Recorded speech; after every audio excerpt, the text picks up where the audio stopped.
who who होई बढ़ी चली गैस दर मध्यप्राच्य युद्धर प्रभाव विश्व में पकाई चली बालेश्वर जिले में आज पुणी थे कमर्शियल गैस सिलिंडर दर वृद्धि पाई बालेश्वर में पूर्व 19 केजी कमर्शियल गैस सिलिंडर दर 2031 टंका रही बेले एवं 218 टंका वृद्धि पाई 2231 टंका रही एजेन्सी पक्षर कहुपरी 5 केजी कमर्शियल गैस दर 59 टंका वृद्धि पाई 599 टंका होइथिबा बेले यार पूर्वर दर 530 टंका थिला 19 केजी गैस दर वृद्धि पाई वर्तमान बालेश्वर चिंतार होटेल व्यवसायी माने तबे एजेन्सी पक्षर जिला को कमर्शियल गैस जोगाण बंद रही बेले होटेल व्यवसाय को किपरि चलाइबे ताकू नहीं चिंतार थिबा कहिसंती होटेल मालिक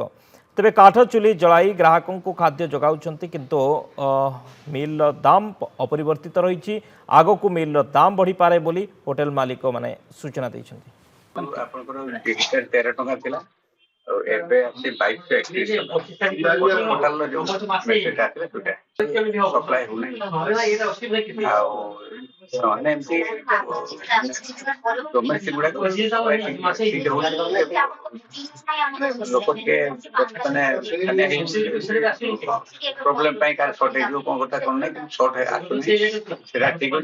जो कमर्शियल रेट बोलने बढ़िया सोचबे हम सप्लाई कोन देबो नै इसका प्रभाव तो पड़ेगा पर भी हमें 2 मास से 15 दिन 3 मास से अपेक्षा करी परिवर्तन किसी न होला हमें ऑटोमेटिक रेट बढ़िया न बढ़ेले हम कौट तो आपण मान को तो कस्टमर को विचार कले सिना हमें 10 टा पिला दाना दबू कि घर भड़ा दबू कि इलेक्ट्रिसिटी दबू न